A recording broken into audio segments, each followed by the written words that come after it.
Welcome to the Dr. Wyatt Show, where developing a long-lasting, happy relationship is the status symbol to achieve, and following my 6 marriage steps is a path to help get you there. I'm your host, Dr. Wyatt Fisher, a licensed psychologist specializing in marriage counseling.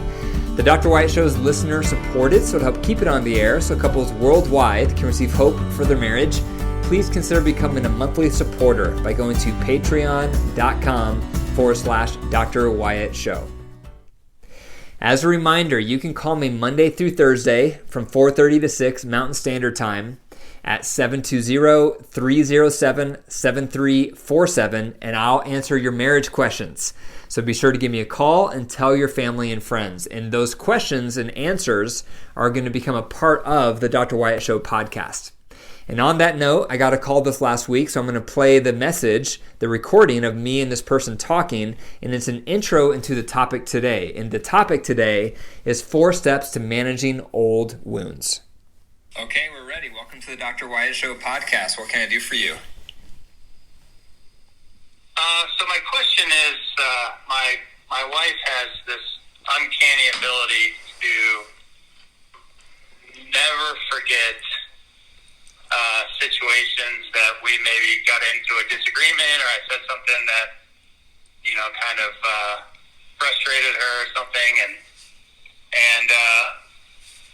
she'll never forget like a disagreement that we may have had like years and years ago, and she'll occasionally bring something up. Like today, for instance, she brought up an argument that we had probably like 2 years ago, and it just kind of like upset her, and so I don't know if, I'm just curious if that's like normal, or if there's something that I could do to help defray when old disagreements are brought up, or what to do when old stuff is brought up, I guess. Because my wife has a very good ability at remembering stuff for years and years and years, especially stuff that kind of frustrated her in the past. Sure. Yeah, I would say 2 things to that. I mean, the first thing is if your partner is bringing up stuff from the past, there's a good chance that she hasn't healed from it yet, that there's still resentment around that original conflict or that original behavior that hurt her or upset her. And so when that's the case, usually it requires working through that resentment thoroughly, even if it happened 5 years ago or 10 years ago or 20 years ago. And that's where I recommend couples using the Reunite tool. Are you familiar with the Reunite tool already or not? No. So the Reunite tool, you can Google it, just Google Reunite tool, and there's an article there that explains it. And basically it provides a format for how to talk through complaints and hurt feelings and resentments in a way that keeps it emotionally safe for both partners. And so you can read through that and give it your best. And ideally, your wife would read through it also, and you guys could use that as like your guide to talk through those hurtful areas. But again, most of the time, when someone won't let go of stuff from the past, it's because they still have resentment around it. And the resentment needs to be processed through properly, and the Reunite tool can facilitate that.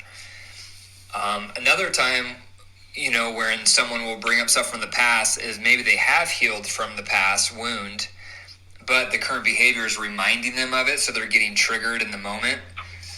But it doesn't necessarily mean that they still hold resentment from the past, but the current behavior is just triggering that past.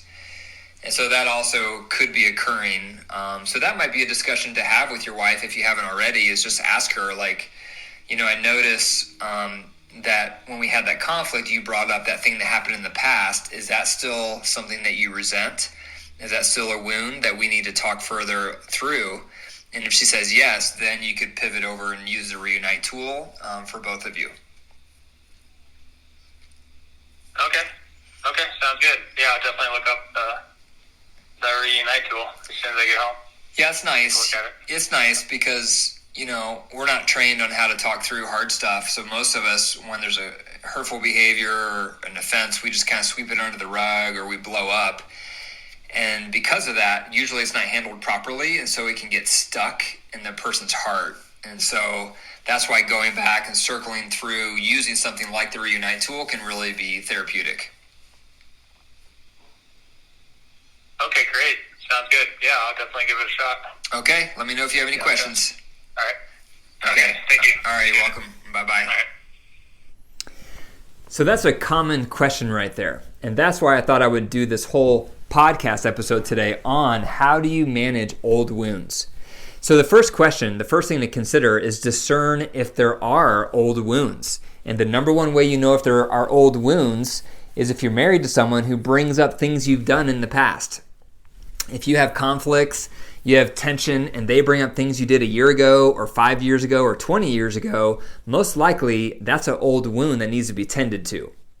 So we need to think about this. And maybe you have old wounds. Maybe your partner has done something to you that you haven't let go of because it hasn't ever been properly dealt with, and so you just buried it. And so every time there's a conflict, it comes up to your mind or it comes out of your mouth. You bring it back up. And again, most likely because it was never dealt with properly in the first place. So that's step number one. You want to discern if there's old wounds in your marriage. Second thing is don't avoid them. Discuss them. So often when we've done something in our marriage that's hurt our partner or we've gone through a difficult season, a lot of us want to avoid that topic. Maybe it's because every time we talk about it, we have a conflict and we don't want to have conflict, so we avoid the topic. Or maybe you have some shame around what you've done, or every time you talk about it, you feel criticized, so you don't want to go there. But the more you avoid, the more it keeps you captive to the past. You need to be able to go there and thoroughly talk about it and process through it so that it can officially go downstream. And vice versa. If something has happened in your relationship where maybe you had hurtful behavior or your partner had hurtful behavior and then you avoid the topic, it's going to latch on and not let go. And that's why it keeps getting brought up. And so I see this a lot with couples in my practice where they don't want to talk about the hard stuff. When I tell them we have to talk about resentments and go through that, sometimes they'll say, I don't want to go there. I don't want to go back to those resentments. And that's the wrong thing to do, because the more you avoid, the more it's going to hold your marriage captive, because it's hard to move forward unless you have a cathartic release and process around the resentment of what happened.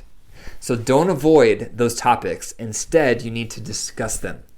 Now, number 3 is how you discuss them. And like I mentioned to the gentleman on the phone call, I highly recommend using the Reunite tool. The Reunite tool, you can access it in multiple ways. You can access it through searching for Reunite tool, and you'll see the article on my blog called Conflict Resolution in Marriage Reunite Tool. That article is great because it explains the Reunite tool. It provides a graph at the bottom of the Reunite tool to use to make sure you both are staying on the same page. Another way to access it is go to my website and under Marriage Tools, you can purchase the Marriage Tool Reunite tool, and that's me doing a video of demonstrating the tool, role-playing it, explaining it, so that's another way to access it. It's also in my book, so if you've purchased my book already, Total Marriage Refresh on Amazon, it's in chapter 4, the Reunite tool. So there's several ways to access it, but the Reunite tool is so helpful because if you're the one that's been hurt, it provides a format on how to talk about the hurt in a way that disarms your partner. And there's an art and a science to that.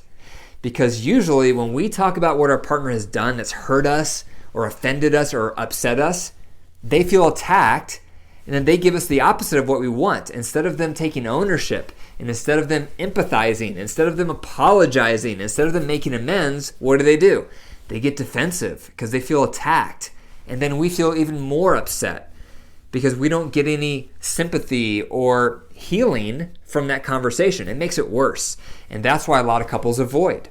So using the Reunite tool allows you and it trains you on how to express your hurt and your complaint in a way that's going to disarm your partner instead of offend your partner. And if you're the one listening, it provides concrete steps on how to respond back so there's healing.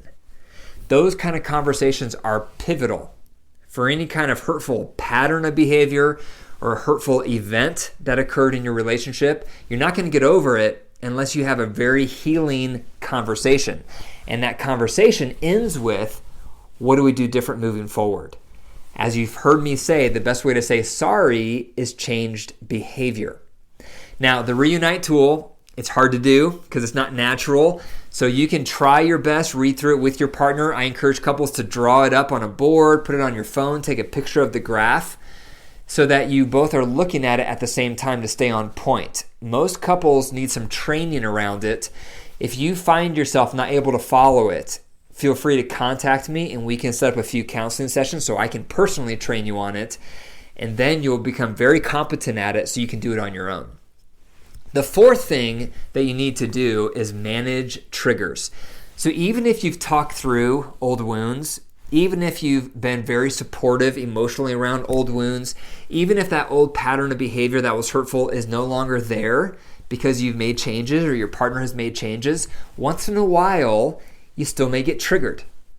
And a trigger is when your partner does something that reminds you of that hurtful behavior they used to do. So when that happens, it's important for you, if you're the one who got triggered, to recognize you're getting triggered and to be able to put into words, I'm getting triggered. And that means you need to take a break away from your partner to de-flood. And then you come back and you explain the trigger. Once you're relaxed and you say, hey, you know what?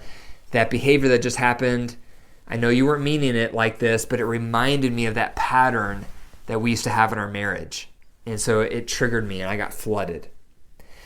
Then if you're the recipient, if you're the one listening to that trigger, the way you manage your partner's trigger is you become supportive. You become empathetic. You put yourself in their shoes and you say something like, makes sense, that would have triggered you. And again, I'm so sorry for that pattern of behavior I used to have. So every trigger then becomes an opportunity for healing. Because sometimes, again, even if you go through that old pain and you process through it properly, it still may get triggered once in a while in the present. So when it gets triggered, you have to manage those triggers properly and sensitively because it's an added layer of healing for the memory of what used to occur. So those are the 4 steps to managing old wounds. Number 1, discern if there's old wounds. Number 2, don't avoid them, discuss them. Number 3, use the Reunite tool when you discuss them. And number 4, you want to manage triggers effectively.